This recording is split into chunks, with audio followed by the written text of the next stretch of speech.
আচ্ছা বোন, তোমার নামটাই তো জানা হলো না, কি নাম তোমার? রেশমা। জীবনেও এই নাম আমি শুনিনি। রেশমা রেশমা শুনিনি আব্বু। চুপ, একটা কথা কবি চুপ। বুঝলেন আপা, আমার জন্য কত ভালো ভালো সম্বন্ধ আসছে। আপনার ভাইকে ভালোবেসে আমি সব সম্বন্ধ না করে দিছি।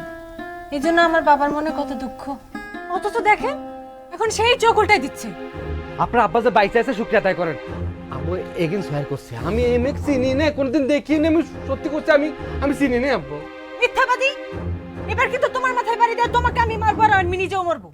প্লিজ কুল, উত্তেজনা হইও না। এতক্ষণ আমি কিন্তু একটা কথা কই, খালি অবজার্ভ করি। আমি তোমাকে একটা প্রশ্ন করব, তার আগে নিজের পরিচয়টা দিয়ে নিচ্ছি। আমি হচ্ছে হাসান, তোমার প্রেমিকের একমাত্র ভগ্নিপতি। এই কিসের প্রেমিক? হাসান, তুমি আমাকে বিশ্বাস করতেছো না ভাই? ভাইজান প্লিজ কথা আমাকে কতি দেন। সত্যি কথা কতি কি এই মুহূর্তে আপনার কথা কেউ বিশ্বাস করতেছে না। আচ্ছা, তোমার সাথে যে ভাই মানে ভাব ভালোবাসা চলতেছে, তো এটার কি কোনো ডকুমেন্ট প্রমাণ আছে? প্রমাণ এই যে এই হুন্ডায় বসেই তো আমাকে ছবি তুলে পাঠাইছে, লিখিছে অবশেষে তোমার দুয়ায় আমি বিয়ে পাশ করিলাম।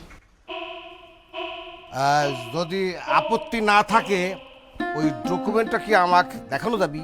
অবশ্যই। এই যে এই যে ছবি, এই হুন্ডা।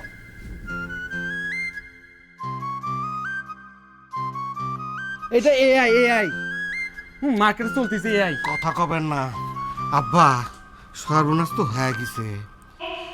মিস্টার রেশমার ট্রিটমেন্টের সাথে ডকুমেন্ট হুবহু মিলে গেছে। এমনকি এই যে হুন্ডোর যে প্লেট নাম্বার দেখেন, এটা মিলে গেছে।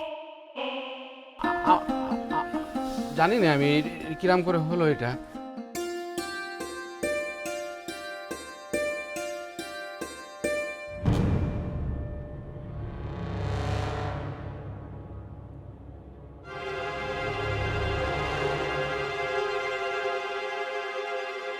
তুমি কিরাম করে ভাবলে যে তোমার মতো একটা মুখ্য ফকিরের সাথে আমি পালাই যাবো? ছিঁড়া কাথায় শুয়ে তুমি লাখ টাকার স্বপ্ন দেখো, তাই না? ঠিকই কইছ, আমার কথাটা সিরা হবার পারে, এ কথা সত্যি।